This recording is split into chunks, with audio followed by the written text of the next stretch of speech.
আসসালামু আলাইকুম। আজকে আমি বানিয়ে দেখাবো চট্টগ্রামের ঐতিহ্যবাহী বিখ্যাত গ্যাসের চুলায় পুড়িয়ে ঝটপট বানিয়ে ফেলতে পারবেন বিখ্যাত বেগুন পোড়া ভর্তা।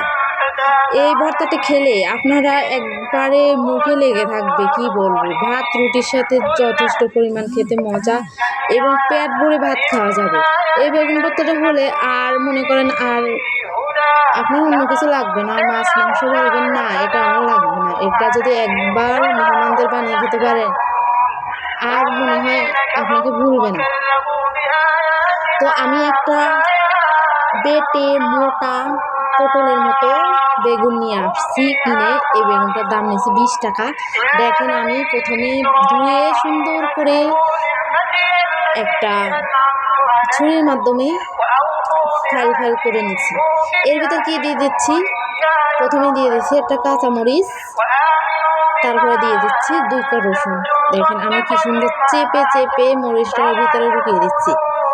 এটা দেওয়ার কারণ হচ্ছে কি জানেন, যখন ভর্তাটা মাখবো এই মরিচ আর রসুনটার যে একটা কি পরিমাণ ঘ্রাণ বাইরাবে, আপনারা যদি না বানিয়ে খান তাহলে বিশ্বাসই করতে পারবেন না। একবার বাসায় বানিয়ে খাইতে পারেন, দেখেন কি পরিমাণ কি লেভেলের যে ঘেরানটা যে আসে, কি বলবো। আমরা প্রতিবারই বানাই, প্রায় বানানো হয় এরকম, তাই আপনাদের মাঝে শেয়ার করছি। এই ইউনিক ভর্তাটা আপনাদেরকে কেউ শিখাবে না, আমি বাসায় বানাই, তাই আপনাদের বানিয়ে দেখাইয়া শিখে দিলাম। আমি নিজেও আজকে দুপুরে বানিয়ে খেয়েছি, তাই ভিডিওটা আপনাদের মাঝে শেয়ার করছি। প্রত্যেকটা কিন্তু আমি ভিতরে চেপে চেপে একটা মরিচ 2 কোয়া রসুন, এইটার মাধ্যমে কি হবে, মরিচ আর রসুনটাও কিন্তু একটা পোড়া পোড়া হবে, সিদ্ধ হয়ে যাবে, একসাথে ভর্তাটাও হয়ে যাবে। দেখেন সবগুলো কিন্তু আমার দেয়া শেষ। কি সুন্দর দেখাচ্ছে না, বুঝছেন?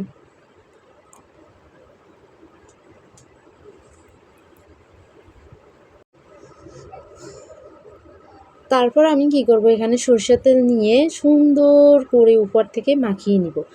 তেলটা দিলে কি হয় যে ওরকম ভাই পোড়া পোড়া লাগে না, ভিতরটা সিদ্ধ হয়ে যায়। অনেক সময় তেল না দিলে উপর থেকে বেশি পুড়ে যায় আর ভিতর থেকেও হয় না। এটা আস্তে আস্তে হবে কিন্তু।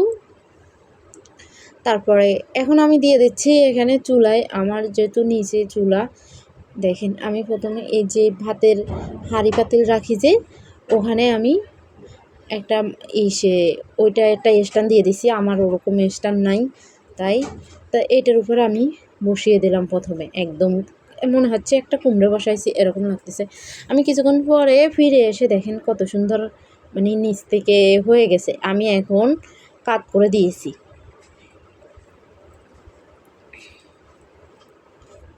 আর আমার ভিডিওটি যে যেখান থেকে দেখছেন সবাইকে বলতেছি, সবার উদ্দেশ্য করে বলতেছি, প্রথমে যদি নতুন হয়ে থাকেন, একেবারে নতুন হয়ে থাকেন, তাহলে চ্যানেলটা সাবস্ক্রাইব করবেন।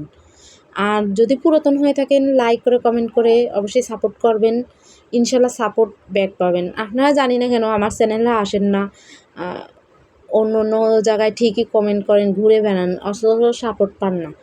আমার চ্যানেলে যে আসছে বলতে পারবে না যে আমার চ্যানেল থেকে সাপোর্ট পায় নাই, বা একটা কমেন্ট করে তার রিপ্লাই পায় নাই, বা তাকে আমি যাই সাপোর্ট করে আসি নাই।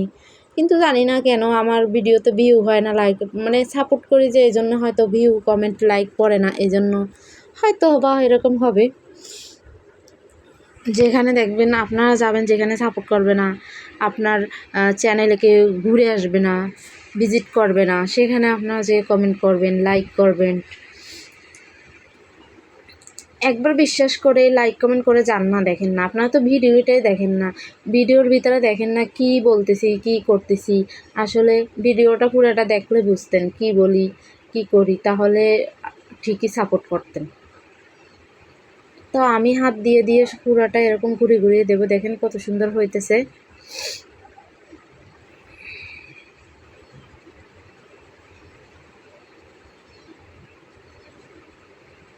সবাই আসছি মনে করেন পেটের দায়ে কাজ করে, সবার উদ্দেশ্য কিন্তু একটাই, যে কিছু টাকা ইনকাম করব। এখানে যদি মানে এত কষ্ট করে ভিডিও বানাই, তারপরও যদি লাইক কমেন্ট না পড়ে, ভিউ না হয়, ওয়াচ টাইম না বাড়ে, তাহলে কাজ করে লাভ কী? তাহলে আপনার আমার যে কারোই কিন্তু মনটা ভেঙে যায়, কাজ করার আগ্রহটাই মানে হারাই যায়। আপনি দেখবেন আপনার যদি একটা ভিডিওতে ভিউ বেশি হয়, দেখবেন পরবর্তীতে কাজ করার ধরনই বদলে যাবে, মানে ভিডিও বানানোর ইচ্ছাটাই প্রকাশ পাবে। ভালো একটা ভিডিও বানাই, আরও ভিউ হবে। কিন্তু ভিউ না হলে মাঝে মধ্যে আমি মানে এডিট ছাড়াই, মানে কোনোরকম ছাড়াই ভিডিও ছেড়ে দিই। মানে বিরক্ত লাগে যে এত কষ্ট করে ভিডিও বানাই, থাম্বনেল বানাই, তারপরেও ভিউ হয় না। আমি প্রত্যেকটা ভিডিওতে বলি যে আপনারা সাপোর্ট করেন, অবশ্যই আমার থেকে সাপোর্ট পাবেন। আমার এখানে যদি 2000 জন্য এসে বলে যে সে সাপোর্ট করে, আমি ইনশাল্লাহ কথা দিলাম সবাইকে সাপোর্ট করব।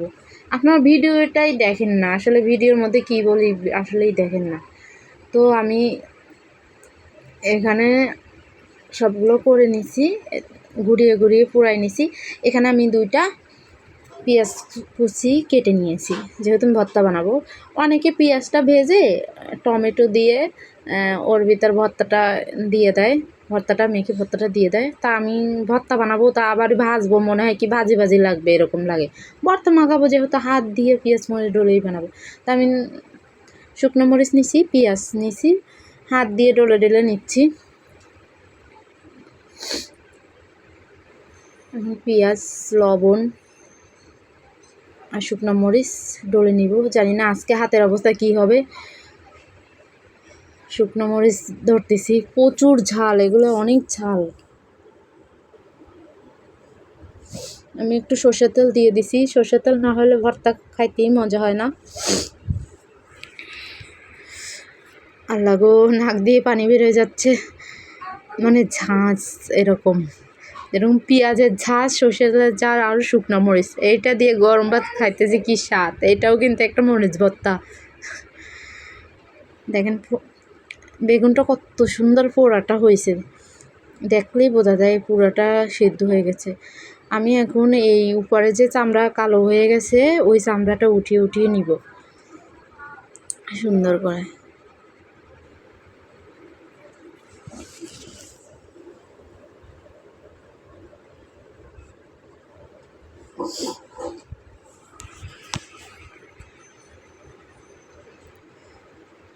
পোড়া চামড়াগুলো আমি উপর থেকে উঠিয়ে নিচ্ছি।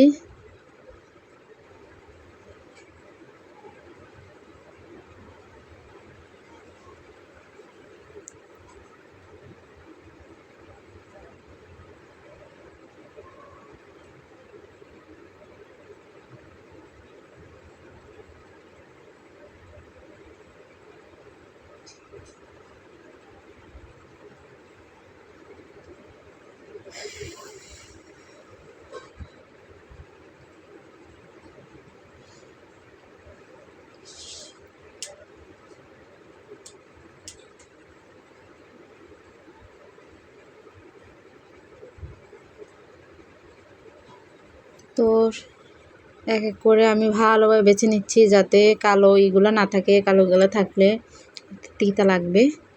তো দেখেন একদম রসুন কাঁচামরিচগুলো একদম সিদ্ধ হয়ে গেছে, আবার ভাজাও হয়েছে। আমি সবগুলো থেকে বের করে নিচ্ছি, সবগুলো বেছে প্লেটটার মধ্যে উঠিয়ে নিব।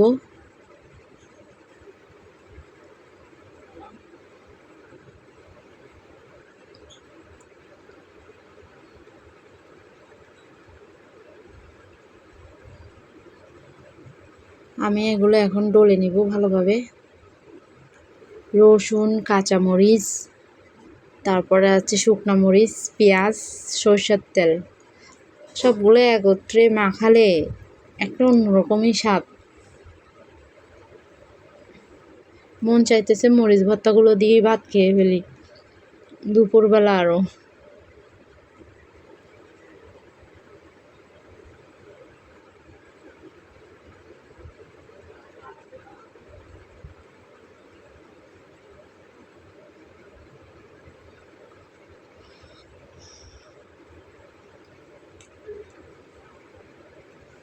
সবগুলো একত্রে মাখিয়ে নিলাম।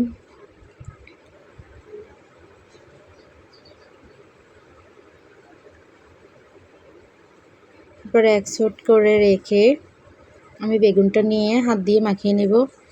অনেকে পাটায় বেটে নেয়, অনেকে আবার এই শিল আছে ওগুলো দিয়ে বেটে নেয়। আমি হাত দিয়েই করতেছি, কারণ ভর্তা একটু হাত দিয়ে না করলে স্বাদ আসে না। ভর্তাটা একটু হাত দিয়ে করলেই ভালো লাগে। কতটা নরম হয়েছে দেখেন, গরম গরম আমি করতে পারতেছি না, এই জন্য।